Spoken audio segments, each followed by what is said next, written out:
Polarité. L'électronégativité qui est une grandeur qui traduit l'aptitude d'un atome à attirer vers lui un doublet d'électrons liants. Voici les électronégativités de quelques éléments. Dans la molécule de chlorure d'hydrogène, le chlore d'électronégativité 3,2 est plus électronégatif que l'hydrogène d'électronégativité 2,2. Les électrons liants sont donc plus proches de l'atome de chlore qui porte alors une charge partielle négative moins Q. Et par conséquence, l'atome d'hydrogène porte une charge partielle positive plus Q. On dit que la liaison est polarisée. Dans la molécule de dichlore, les deux atomes ont la même électronégativité, 3,2. On dit que la liaison est non polarisée. Une liaison AB est polarisée si l'électronégativité de A est différente de l'électronégativité de B. Voyons maintenant, étape par étape, comment déterminer si une molécule, par exemple la molécule d'eau, est polaire.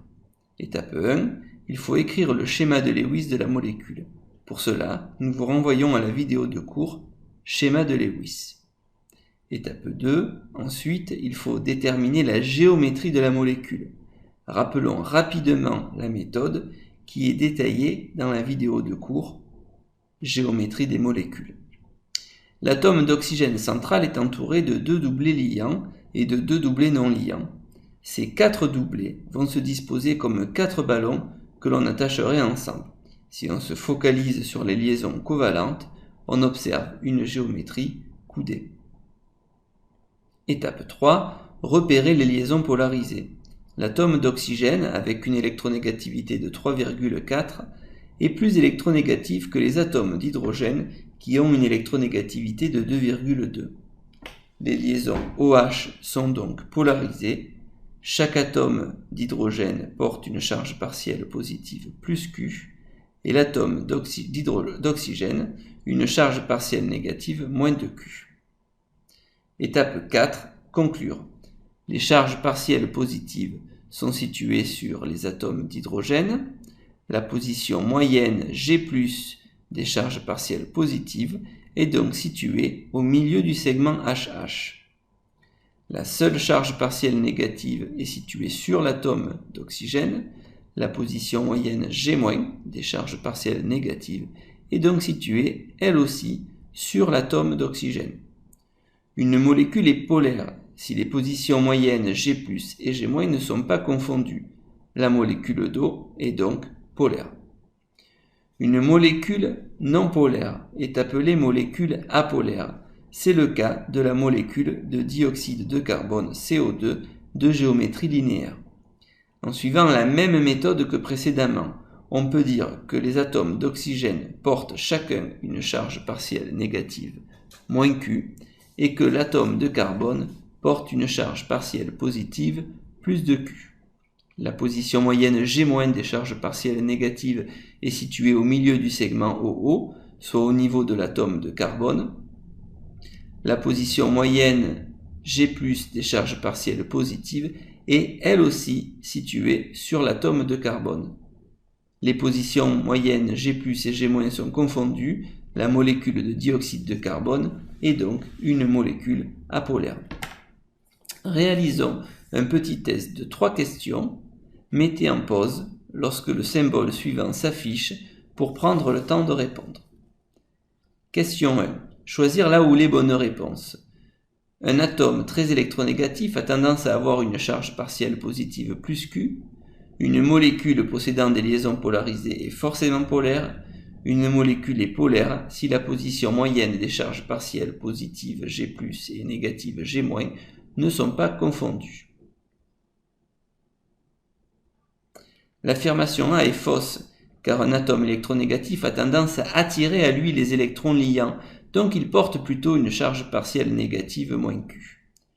Une molécule peut posséder des liaisons polarisées et être apolaire, si la position moyenne des charges partielles positives et négatives sont confondues comme pour la molécule de dioxyde de carbone.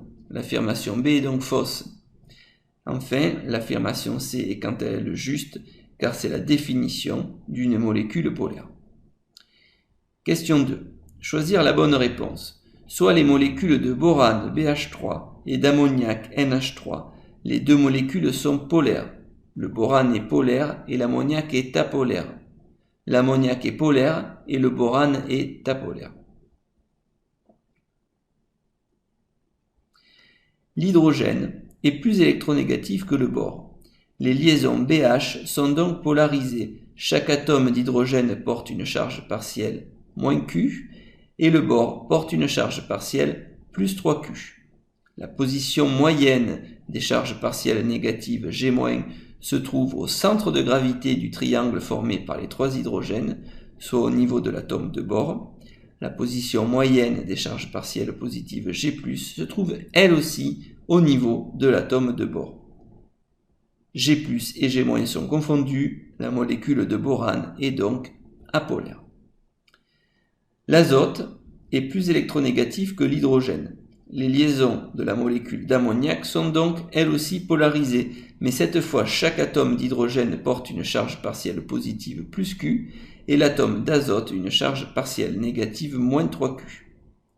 G+, situé au centre de gravité du triangle formé par les trois atomes d'hydrogène, et G- situé au niveau de l'atome d'azote, ne sont pas confondus. La molécule d'ammoniac est donc une molécule polaire. La réponse juste est donc la réponse C.